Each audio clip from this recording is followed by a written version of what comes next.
Las distintas técnicas de medición de nivel constituyen, entre otras, una herramienta muy importante en la rama de la instrumentación y el control, ya que la importancia de ciertos factores como la seguridad de las instalaciones, el control de la calidad del producto, la optimización de los procesos y la protección del ambiente dependen de la calidad de la medición que se esté haciendo y por ende de la responsabilidad que esto conlleva al momento de tomar una decisión. La medición de nivel es muy importante tanto desde el punto de vista del funcionamiento correcto del proceso como de la consideración del balance adecuado de materias primas o productos finales. La medición de nivel se define como la determinación de la posición de la interfase entre dos medios. Estos son usualmente fluidos, pero pueden existir sólidos o combinación de ellos. La interfase puede existir entre un líquido y un gas, un líquido y su vapor, dos líquidos, un sólido o sólido diluido y un gas. La unidad normalizada de medición de nivel en el Sistema Internacional de Unidades es el metro, cuyo símbolo es m. Sin embargo, en la industria se utilizan otras unidades como el pie, la pulgada o el centímetro. En la medición de nivel hay que tomar en cuenta algunas propiedades del líquido, tales como la viscosidad del fluido, la temperatura, la densidad, la corrosión, gránulos, entre otros, así como algunos principios que son de uso normal en este tipo de medición. Cuando se ponen en comunicación dos depósitos que contienen el mismo líquido que inicialmente están a distinta altura, el nivel de uno de los depósitos baja, sube el del otro hasta que ambos se igualan. Los conductores se comportan de modo análogo. Cuando los conductores que están en distinto potencial se conectan entre sí, la carga pasa de uno a otro conductor hasta que los potenciales en ambos conductores se igualen. A esto se le denomina principio de vasos comunicantes.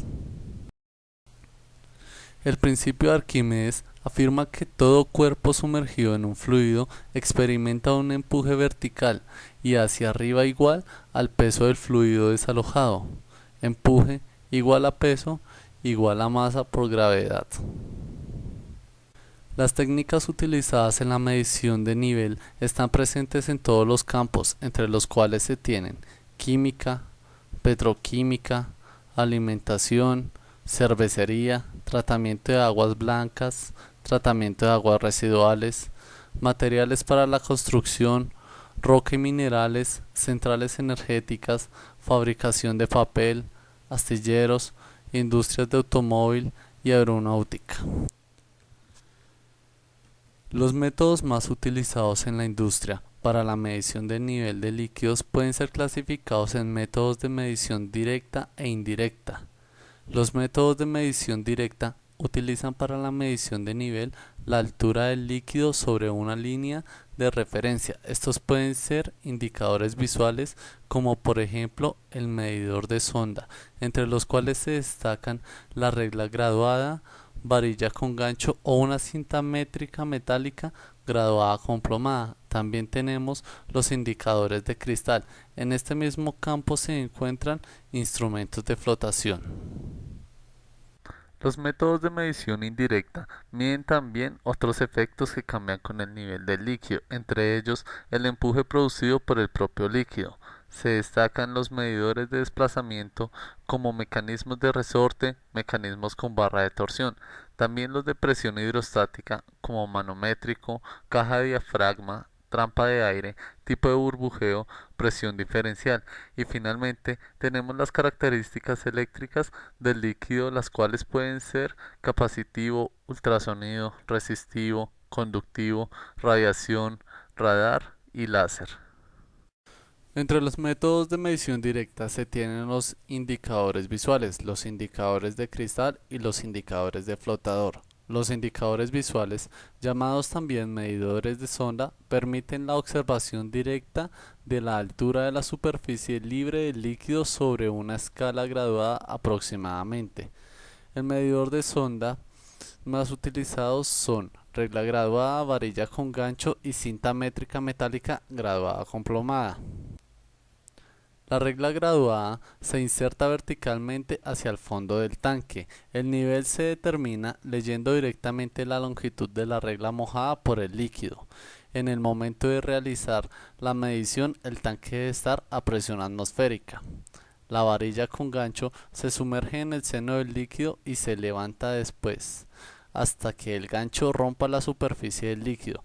La distancia desde esta superficie hasta la parte superior del tanque representa indirectamente el nivel.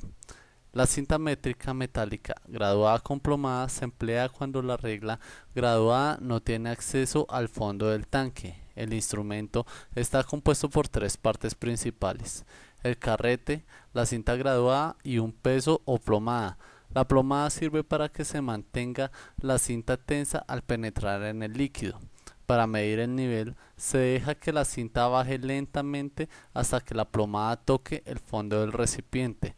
Una vez que la plomada toca el fondo del recipiente, a recoger la cinta con el carrete hasta que aparezca la parte donde el líquido ha dejado la marca que indica su nivel.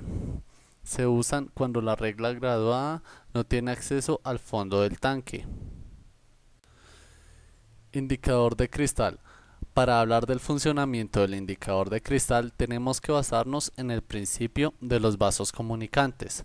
Cuando el nivel varía en el tanque, varía también en el tubo de vidrio, obteniéndose así una indicación real del nivel del proceso. Los indicadores de cristal se pueden clasificar para procesos de baja y alta presión. Los de baja presión consisten en un tubo de vidrio o plástico con sus extremos conectados a bloques metálicos y cerrados por prensaestopas que están unidas al tanque generalmente mediante tres válvulas, dos de cierre de seguridad en los extremos del tubo para impedir el escape del líquido en caso de la ruptura del cristal y una de purga. La longitud del tubo está limitada aproximadamente a 1,79 metros y tiene una presión hasta de 101,5 psi. A menor longitud se puede incrementar el rango de presión. A presiones más elevadas el cristal es plano, grueso, de sección rectangular y está protegido por una armadura metálica. La longitud de estos indicadores oscila entre los 2,5 metros. Entre las características del indicador de cristal se evidencian su exactitud de 0,5 milímetros de hierro. La temperatura máxima del fluido es de 200 grados centígrados. Maneja presiones de hasta 7 bares. La longitud para el instrumento a baja presión es de 1,78 metros y para alta presión es de 2,5 metros. Una de las ventajas es que es un instrumento económico, maneja una seguridad en la pantalla para leer el nivel del líquido, es preciso. Sus desventajas radican en que está muy expuesto a posibles rupturas. No es apto para el control interno, susceptible de ensuciarse por las características del líquido. Y su gran aplicación es que sirve para la medición de líquidos, para hacer las lecturas periódicas de nivel para tanques abiertos o cerrados como hervidores, evaporadores, condensadores o columnas de destilación. Instrumentos de flotador. Se sumerge un flotador en el seno del líquido, el cual se mueve hacia arriba y hacia abajo con los cambios en el nivel. Este movimiento del flotador puede ser transformado por diversos medios. En el exterior del tanque, en una acción de indicador, registro o control. El flotador debe construirse de tal manera que flote dentro de un material. Esto significa que la densidad del flotador debe ser inferior al del material que lo sostiene. La conexión puede ser directa, flotador con cinta o cadena, magnética, hidráulica, flotador acoplado hidráulicamente.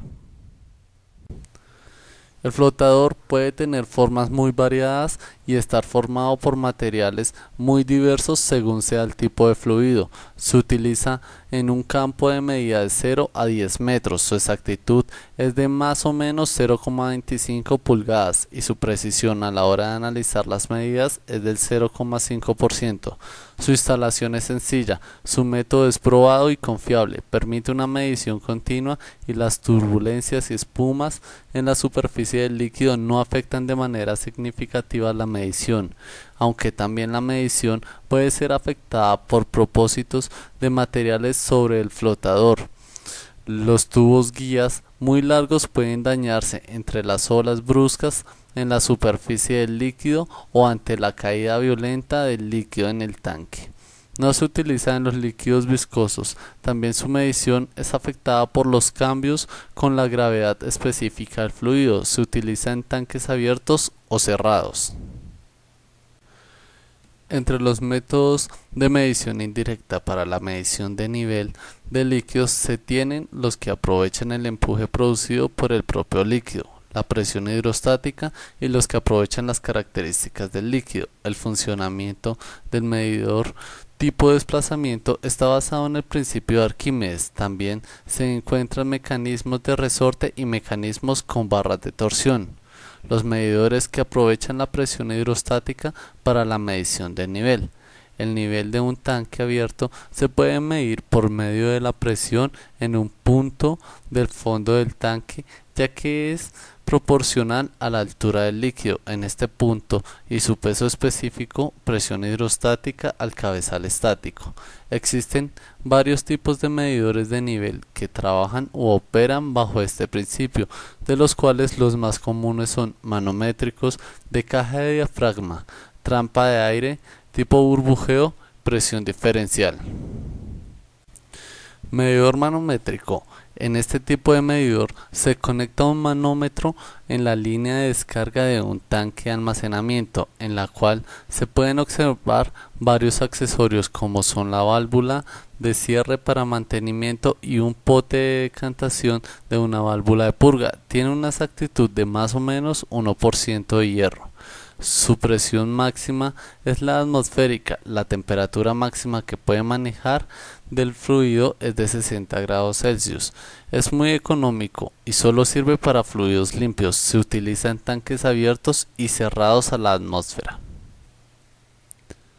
Medidor tipo burbujeo. El sistema de burbujeo de aire está formado por un suministro continuo de aire, un regulador, un indicador visual de flujo y un indicador de nivel. Consiste en introducir un tubo dentro del tanque y luego aire a presión, la cual se regula a un valor ligeramente superior. La presión hidrostática ejercida por la columna del líquido en el tanque a nivel máximo. Cuando se va a realizar una medición de nivel, el aire de alimentación se ajusta de modo que la presión sea ligeramente superior que la presión ejercida por la columna del líquido. Esto se consigue regulando la presión del aire hasta que se observan burbujas saliendo del extremo de la tubería colocada dentro del recipiente, debido a que puede ser que no sea conveniente la inspección visual para detectar la presencia de burbujas. Se instala en la línea de acceso de aire un indicador visual de flujo, el cual es normalmente un rotámetro. El diámetro del tubo puede ir desde 1 pulgada hasta 2 pulgadas. La presión máxima es de 0,58 pascales. Es barato y versátil, aunque en su mantenimiento se puede contaminar el líquido. Instrumentos de presión diferencial. En los sistemas de presión diferencial se puede conectar un tubo entre la toma de presión baja y la parte superior del tanque, para medir así la diferencia de presión entre las tomas inferior y superior del tanque, pudiéndose calibrar esta diferencia de presión en función de la altura del nivel de estudio. Los transmisores de presión diferencial de diafragma se utilizan en la medición de nivel en tanques cerrados bajo presión. Medidores que aprovechan las características del líquido. Transmisor de nivel capacitivo. Es una medición de nivel bastante utilizada y el principio de medición consiste en que una sonda metálica aislada y la propia pared del dispositivo actúan como dos placas de un condensador. La capacidad del condensador depende del medio que haya entre la sonda y la pared. Si solo hay aire, es decir, si el depósito está vacío, la capacidad del condensador es baja. Cuando parte de la sonda está cubierta por el producto, la capacidad se incrementa. El cambio en la capacidad se convertirá en medida estándar, habitualmente siendo de 20 miliamperios. Es un método de medición de nivel que se utiliza como transmisor de nivel y como interruptor de nivel. Transmisor de nivel ultrasónico. Es una medición de nivel bastante utilizada cuando se pretende evitar el contacto entre el instrumento y el producto por problemas de agresividad del producto.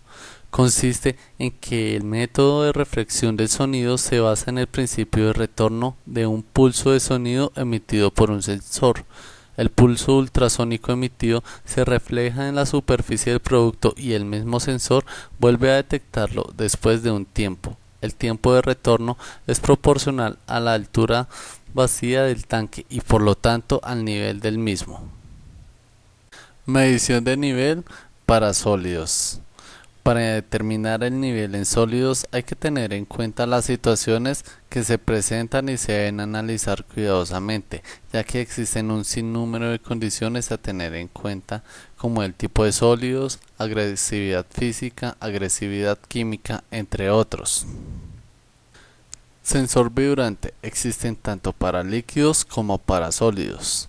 Se usan en silos que contengan granos finos y sólidos en polvo, por ejemplo, trigo, uva, cereales, harina, leche en polvo, azúcar, cemento, plásticos granulados, yesos, entre otros.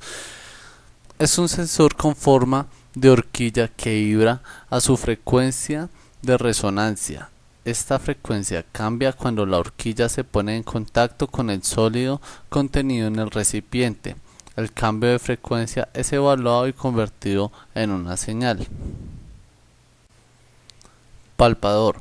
Consta de un cable de medición o cinta de acero con un peso en un extremo, movido por un motor. Al chocar el peso con la superficie del material se anula la rigidez del cable, lo que conmuta la dirección del giro del motor ascendiendo el peso.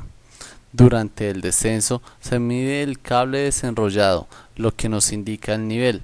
El peso debe tener una sección suficientemente grande para que no se hunda en el material. Se usa para materiales sólidos con granulometría de hasta 3 milímetros.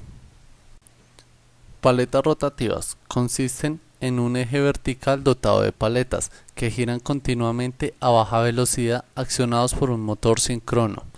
Cuando el producto sólido llega hasta las paletas las inmoviliza, con lo que el soporte del motor y la caja de engranajes se empiezan a girar en sentido contrario. En su giro, el soporte del motor actúa consecutivamente sobre dos interruptores. El primero excita el equipo de protección, por ejemplo una alarma, y el segundo desconecta la alimentación eléctrica del motor, con lo cual este se queda bloqueado. Cuando el producto baja de nivel y deja las palas al descubierto, un resorte vuelve el motor a su posición inicial liberando los dos microruptores. De este modo, el motor se excita, con lo que las palas vuelven a girar y la alarma queda desconectada.